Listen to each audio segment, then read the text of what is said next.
Pejabat Polresta Denpasar memastikan kematian Aldi Sahila Tuana Baban, 23 tahun adalah akibat bunuh diri. Kesimpulan ini disampaikan setelah memeriksa belasan saksi serta hasil dari otopsi tim forensik RSUP Profesor Ngurah dan Rumah Sakit Bayangkara Medan.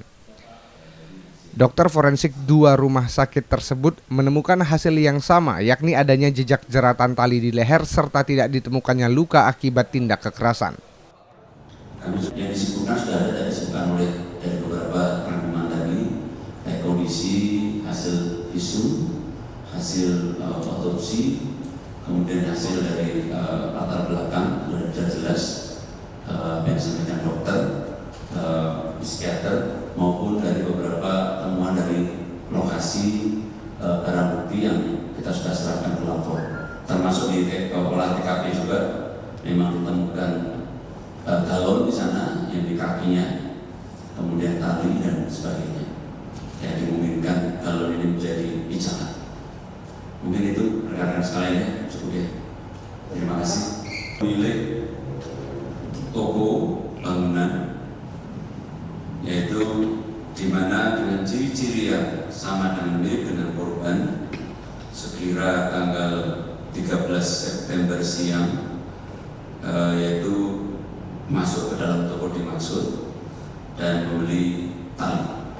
Kemudian dari hasil pemeriksaan luka-luka, kami menemukan ada luka lecet tekan yang melingkari leher dengan arah miring dari kanan bawah ke kiri, dari kanan bawah ke kiri atas. Artinya kemungkinan simpul di sebelah sini.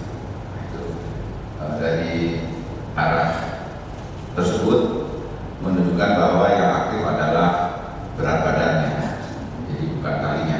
Kalau dari kedokteran forensik, kalau yang tali aktif itu biasanya talinya mendatar, tapi kalau pada kasus gantung itu yang aktif dari berat badan, sehingga dia akan menunjukkan arah miring. Jadi cuma itu luka-luka yang kami temukan pada jenazah atas nama Aldi tersebut. Untuk perkiraan waktu kematian berdasarkan proses pembusukannya itu adalah sekitar kurang lebih 2 hari, makanya bisa kurang sedikit, bisa lebih sedikit. Jadi melihat dari perubahan-perubahan yang terjadi pada tubuh korban. Jadi itu dari pemeriksaan luar yang telah kami lakukan terhadap jenazah atas nama. Terima kasih Pak Profesor. Penyidik Polresta Denpasar juga meminta keterangan saksi dokter psikolog untuk menganalisa kondisi kejiwaan korban. Hasilnya dari analisa percakapan terakhir korban dengan pacarnya di aplikasi obrolan terungkap korban mengalami depresi dan bahkan sempat melakukan beberapa kali upaya bunuh diri. Hasil penyelidikan ini membantah isu yang beredar bahwa korban tewas akibat dibunuh seperti yang pernah diduga oleh keluarga korban. Kita cek apakah ada trauma atau luka pada isi dari buah jarak tersebut, maka kita sadar kita periksa ya dia jumlahnya lengkap 2, kemudian kita tidak menjumpai adanya tanda-tanda kekerasan, ya kita tidak menjumpai demam, kekerasan dan lain-lain, ya itu mungkin yang bisa saya. Yang dibilang geser saya tidak menjumpai, kemudian kekerasan pada buah jarak saya tidak menjumpai. Itu siap. Berat dengan hidupku, tinggalin aja aku juga nggak berhak dapat cinta dari siapapun. Itu satu kalimat bahwa perasaannya merasa dirinya itu tidak berharga lagi. Jadi satu ungkapan putus asa dari si korban, dan itu juga salah satu petanda depresi. Kemudian setelah Maret itu ada percakapan di bulan Mei. Jadi tadi kami di satu sisi aku nggak kuat hidup ini, tapi aku punya rasa tanggung jawab yang kuat.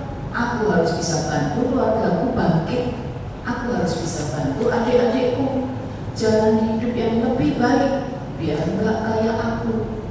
Nah, dari ungkapan kalimat tersebut kita mengetahui bahwa sebetulnya si Aldi ini punya semangat, punya daya juang, dia ingin berubah hidupnya untuk keluarganya, tapi dia tidak mampu melawan pikiran-pikiran yang mengganggu dia. Semangatnya, pikirannya itu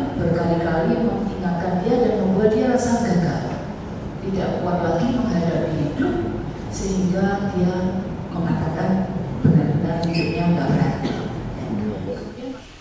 Sebelumnya penemuan jenazah Aldi Sahila Tuana Baban yang berstatus sebagai mahasiswa ini sempat menggemparkan warga. Jasad korban ditemukan tergantung dengan seutas tali dalam kondisi yang sudah membusuk di salah satu kamar kos di Jalan Bypass Nusa Dua Gang Kunci pada 18 November 2023. Komang Suarbawa, Kompas TV, dan Pasar Bali.